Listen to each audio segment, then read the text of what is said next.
বলাইচাঁদ মুখোপাধ্যায়ের ছোট গল্প একই বারান্দায়। আমার ডিসপেন্সারির সংলগ্ন ছোট্ট একটা বারান্দা আছে।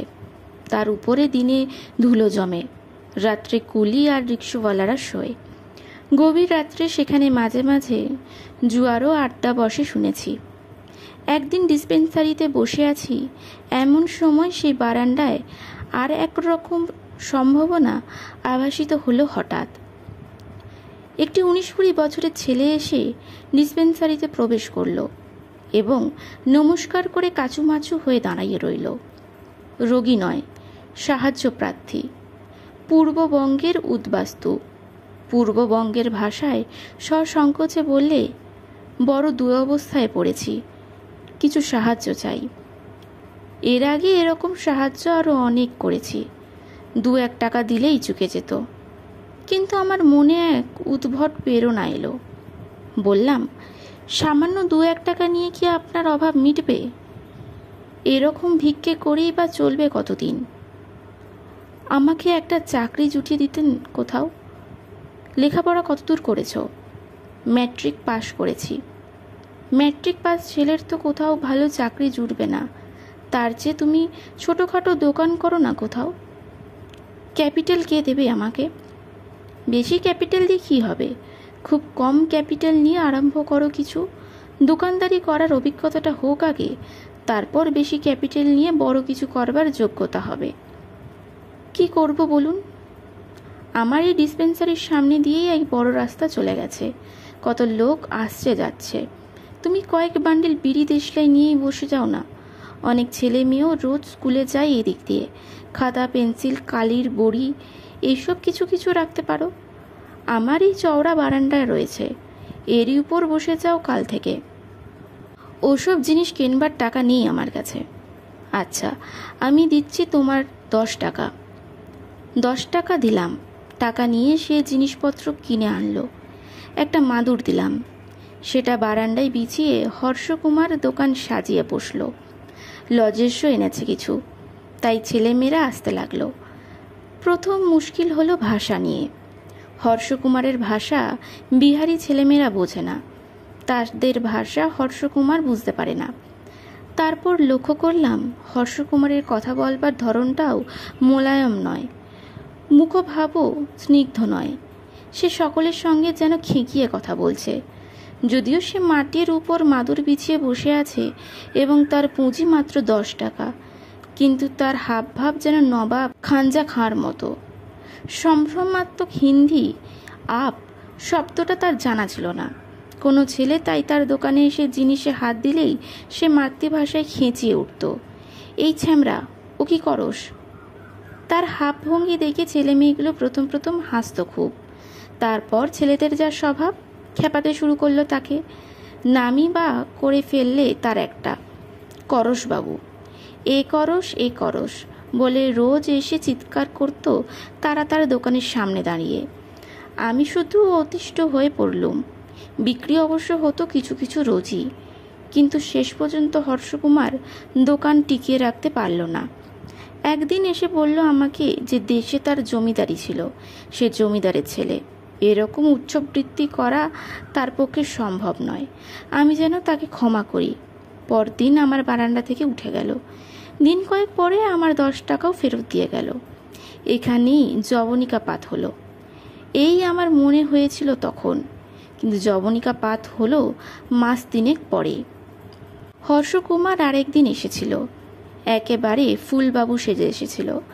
মাথায় ঢেউ খেলানো তেড়ি, কবজিতে রিস্টওয়াচ, পরনে হাওয়াই কোট আর ছিটে প্যান্ট। বললে, চাকরি পেয়েছি একটা।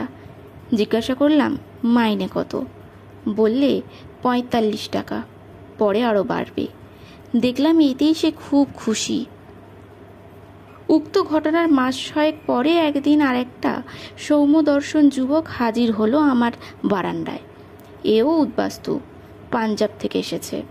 তার সুন্দর চেহারা দেখে মুগ্ধ হলাম। আমার সঙ্গে চোকাচুকি হতেই সে সবিনয় নমস্কার করে এগিয়ে এলো।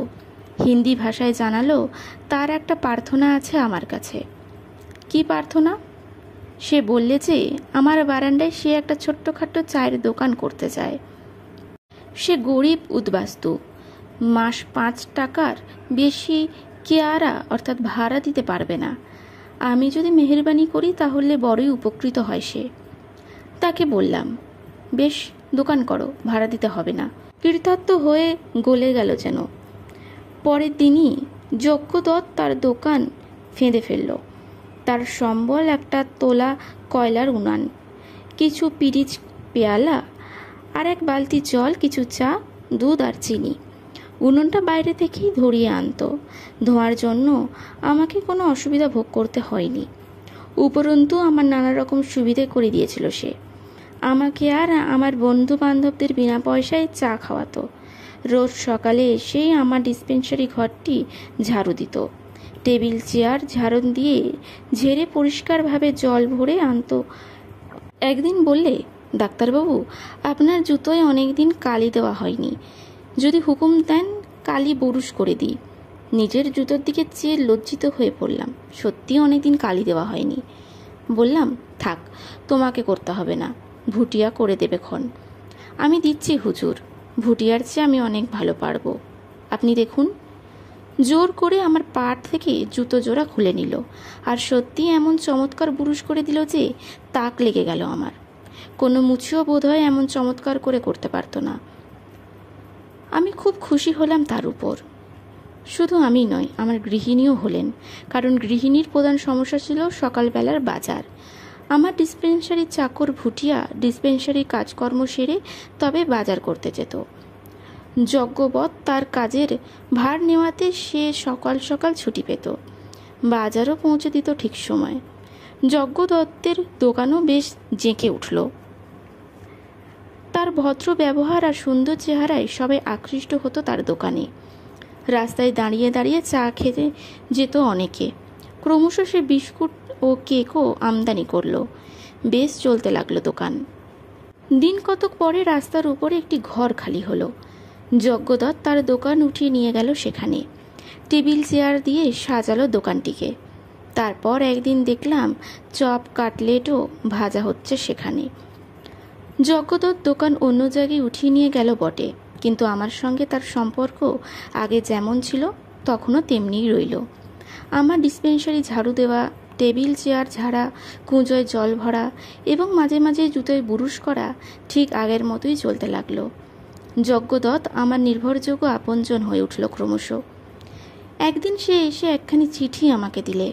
বললে, আমি ইংরেজি পড়তে পারি না, চিঠিটাতে কি আছে মেহেরবানি করে পড়ে দিন। দেখলাম চিঠিখানা দিল্লি থেকে এসেছে। তাতে যা লেখা আছে তা পড়ে বিস্ময়ে নির্বাক হয়ে গেলাম আমি। লেখা আছে তাদের পশ্চিম পাকিস্তানে যে সম্পত্তি ছিল তা বিক্রি করা হয়েছে এবং তার অংশের 1,75,000 টাকা সরকারের কাছে জমা দেওয়া হয়েছে। যজ্ঞদত্ত যেন আইন অনুসারে সে টাকা নেবার ব্যবস্থা করে। যজ্ঞদত্তকে চিঠির মর্ম বললাম। জিজ্ঞাসা করলাম, কি সম্পত্তি ছিল তোমার? জমিদারি ছিল হুজুর, জুয়েলারির কারবার ছিল, হাতি বাঁধা থাকতো আমাদের দুয়ারে। ইচ্ছে হলো যজ্ঞদত্তকে প্রণাম করি একটা, কিন্তু তার পারলাম না।